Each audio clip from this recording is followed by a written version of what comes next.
জন্মদিনটা স্মরণীয় করে রাখলোই বার্সেলোনা ৩-১ গোলে তারা হারিয়ে দিয়েছে আলাভেসকে এবং এর ফলে কি হলো বার্সেলোনা আবারও অল্প সময়ের জন্য হলেও তারা শীর্ষে উঠলো লা লিগার পয়েন্ট টেবিলের। ক্যাম্প নুতে বার্সেলোনা যদিও শুরুতেই তারা পিছিয়ে পড়ে ১২৬তম জন্মদিন ছিল ক্লাবের বার্সেলোনার হয়ে এদিন। শুরুতে ইবানেজের গোলে পিছিয়ে থাকার পর বাকি সময়টা লামিন ইয়ামালের গোল ৮ মিনিটে তিনি সেই গোলটা করেন এবং এই ম্যাচের বাকি দুটা গোল করেছেন দানি অলমো। তবে বার্সেলোনার জন্য স্বস্তি, রাফিনিয়া এই ম্যাচ স্টার্ট করেছিলেন। রাফিনিয়া দুইটা গোলে তার এক কথায় অ্যাসিস্টও রয়েছে। লামিন ইয়ামাল গোল করলেন, গার্সিয়া দুর্দান্ত একটা সেভ করলেন। সবকিছু মিলিয়ে বার্সেলোনার ন্যু ক্যাম্পে স্মরণীয় একটা রাতই গেল গতকাল। ক্যাপ্টেন্সির আর্মব্যান্ড পরে রাফিনিয়া ম্যাচটা স্টার্ট করলেন, তারপরে তার পারফরমেন্সটা ধারাবাহিকভাবেই তিনি আক্রমণ করলেন, সুযোগ তৈরি করলেন। এক পর্যায়ে প্রথম গোলটার অ্যাসিস্টও তার একটা কাটব্যাকের মাধ্যমে হয়েছিল। এর পরের গোলটাতেও স্লাইটলি ডিফ্লেকশন না হলে সেটাও তার অ্যাসিস্টই হতো। এক্স্যাক্টলি, এবং বার্সেলোনা এই ম্যাচটা টোটালি ডমিনেট করে খেলেছে। শটস অন টার্গেট 6টা, টোটাল শটস 18টা, এবং সবকিছু মিলিয়ে বার্সেলোনার জন্য, হান্সি ফ্লিকের জন্য গেল সপ্তাহে যখন তারা হারলো চ্যাম্পিয়ন্স লিগে, এরপর লা লিগায় কামব্যাকটা তাদের দারুণ হয়েছে। তবে ইন্টারেস্টিং যে জিনিসটা হয়েছে বার্সেলোনার জন্য, যেটা ইম্পর্টেন্ট, রাফিনিয়ার ফেরা পুরো ম্যাচটা আসলে একই ধাঁচে, যে বার্সেলোনার ধাঁচটা তিনি দিয়েছেন সেই ধাঁচে খেলে যায়। এবং ম্যাচটার একটা পর্যায়ে আমরা দেখলাম পেড্রি তিনি মাঠে নামলেন। ইনজুরির কারণে পেড্রি মিসিং ছিল লাস্ট কয়েকটা ম্যাচ। বার্সেলোনারও চ্যাম্পিয়ন্স লিগে লাস্ট হার, এরপর মনে হচ্ছিল এই মিডফিল্ডটা যদি পেড্রির ইনক্লুশনটা হতো সেটা হতো বেশ ভালো হতো, কিন্তু পেড্রি ফিরলেন এই ম্যাচটা দিয়ে। পেড্রি ফেরাটা আর রাফিনিয়ার স্টার্ট করাটা দুটোই বার্সার জন্য খুবই পজিটিভ। 60 আওয়ার মার্কে যখন রাফিনিয়া নামলেন, ক্যাপ্টেনের আর্মব্যান্ডটা পেড্রির হাতে পরিয়ে দিলেন। তো ক্যাম্প নুতে তখন তো একটা সাজ রব, জন্মদিন উপলক্ষে সব দর্শকরা এসছেন, ফ্ল্যাগ উড়াচ্ছেন। বার্সেলোনা একটা স্বস্তির জয় নিয়ে মাঠটা ছাড়লো, গুরুত্বপূর্ণ 3 পয়েন্ট। কিন্তু হানজি ফ্লিক হয়তো তার দল থেকে আরও বেশি চান।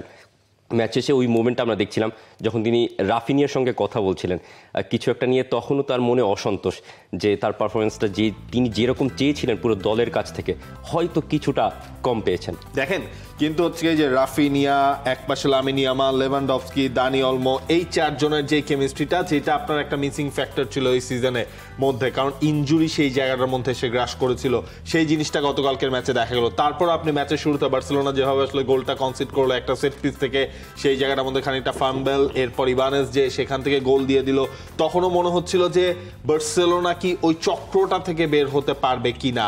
এরপর লামিন ইয়ামাল, যে লামিন ইয়ামাল চেলসির ম্যাচে পুরোপুরি আপনার পকেট বন্দি ছিলেন, সেই লামিন ইয়ামালের কোনো টাচ কোনো কিছুই আসলে দেখা যাচ্ছিল না, সেই লামিন ইয়ামাল গোলটা করলেন। সেটা কোথা থেকে আসলো? বাইলাইনের কাছাকাছি জায়গা থেকে রাফিনিয়ার তার একটা কাটব্যাক, এরপর সেখানে দানি অলমোর একটা স্লাইড টাচ আসলে সেখানে ছিল, এরপর যে লামিন ইয়ামাল গোলটা করলো। তবে দানি অলমোরও এই ফেরাটা নিঃসন্দেহে বার্সেলোনার জন্য সিজনের বাকি সময়টার জন্য একটা মোমেন্ট অফ ইন্সপিরেশনই হয়ে থাকবে। লা লিগার যে পয়েন্ট টেবিলটা রয়েছে, সেই পয়েন্ট টেবিলে বার্সেলোনা সবার ওপরেই রয়েছে, 34 পয়েন্ট তাদের। যদিও একটা ম্যাচ তারা বেশি খেলেছে রিয়াল মাদ্রিদের থেকে। আজ রাতে রিয়াল মাদ্রিদের ম্যাচ রয়েছে। আতলেটিকো 3 নম্বর পজিশনে, তারা ভিয়ারিয়াল 4 নম্বর এবং রিয়াল বেতিস তারা আছে 5 নম্বরে। এই যে রাফিনিয়া এবং একই সাথে পেড্রির ফেরা, সেটা হান্সি ফ্লিককেও কিন্তু আসলে সাহস যোগাচ্ছে। অবশ্যই সাহস যোগাচ্ছে। হানজি ফ্লিক প্রেস কনফারেন্সে সেই জিনিসটা বলেও দিয়েছেন যে রাফিনিয়া ফিরেছেন। রাফিনিয়া সবসময় টিমে ওই বাড়তি ফ্লেয়ারটা অ্যাড করে। রাফিনিয়া যখন প্রেস শুরু করে তখন পুরো দলই তার সঙ্গে যোগ দেয়। যে জিনিসটা, যেই বার্সেলোনা যে ইন্টেন্সিটিটা চায় প্রতিটা ম্যাচে, লা লিগার কম্পিটিটিভ ম্যাচগুলোতে, তো সেই ইন্টেন্সিটিটা রাফিনিয়া এক পর্যায়ে লিড করে। এক্স্যাক্টলি, এবং রাফিনিয়া থাকে আপনার এই সুবিধাটা হয় যখন আপনি ফার্স্ট লাইন অফ প্রেসিংটা রাফিনিয়া শুরু করে দেন, তখন হচ্ছে গিয়ে জিনিসটা প্রতিপক্ষের কাছ থেকে বল কেড়ে নেওয়া বা হচ্ছে ওই থ্রেটটা জানানোর সেই কাজটা বেশ ভালোভাবেই বার্সেলোনা করতে পারে। হান্সি ফ্লিক তিনি আসলে রাফিনিয়ার এই ফেরায় যে বার্তাটা দিচ্ছেন, রাফিনিয়ার সবসময় দলে গতি যোগ করে, যখনও প্রেস শুরু করে তখন গোটা দল তাতে যোগ দেয়। তাকে ফিরে পাওয়াটা দারুণ। পেড্রিও ভালো অনুভব করছে। এই ম্যাচে 3 পয়েন্ট পাওয়া দুইটাই সব থেকে গুরুত্বপূর্ণ, অর্থাৎ তাদেরও ফিরে আসে এবং হচ্ছে 3 পয়েন্ট পাওয়া। তবে আমাদের আরও উন্নতি করার জায়গা আছে, অবশ্যই উন্নতি করার জায়গা রয়েছে। আপনি গেল ম্যাচটা, অর্থাৎ চ্যাম্পিয়ন্স লিগের ম্যাচটাতেও যদি চিন্তা করেন, যেই ম্যাচে আসলে বার্সেলোনাকে পুরো ধসিয়ে দিল চেলসি, সেই ম্যাচে হচ্ছে বার্সেলোনার ডিফেন্স লাইনে একটু ভালনারেবিলিটি ছিল, সেই জিনিসটা তারা ম্যাচ হেরে পুষিয়েছে তাদের সেটার দায় দিতে হয়েছে। এই ম্যাচও কিন্তু একটা পর্যায়ে ইনফ্যাক্ট আপনি চিন্তা করেন গার্সিয়া যেই সেফটা দিলেন সেই সেফটাও তো হচ্ছে অলমোস্ট গোল, এবং সেখানেও কিন্তু বার্সেলোনার ডিফেন্স লাইনের পেছনে আলাভেজের ফুটবলাররা তারা জায়গাটা বের করে নিয়েছিল, সেখান থেকে সেই শটটা নিল, সেটা গার্সিয়া ফেরালেন। কিছু মুভমেন্টে মনেই হচ্ছিল যে বার্সেলোনা আরও একটা গোল কনসিড করতেও পারতো। প্লাস পয়েন্ট হচ্ছে লামিন ইয়ামাল কালকে বেশ ভালো খেলেছিলেন, তারপরে কিছুটা সুযোগ লামিন ইয়ামালও মিস করেছেন, নাহলে স্কোর লাইনটা হয়তো 4-1 বা 5-1 হতে পারতো। তো সুযোগ মিস আর সেভের যে বিষয়গুলো এগুলো তো ম্যাচে থাকবেই।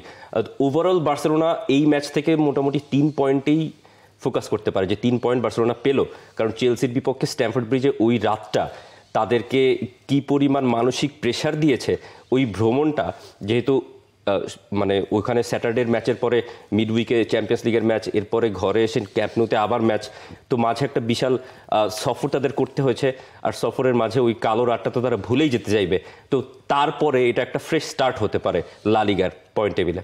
For more updates, subscribe to our YouTube channel and click on the bell icon. Follow us on Facebook and Instagram. Download T-Sports app to enjoy exciting games and highlights. Visit tsports.com.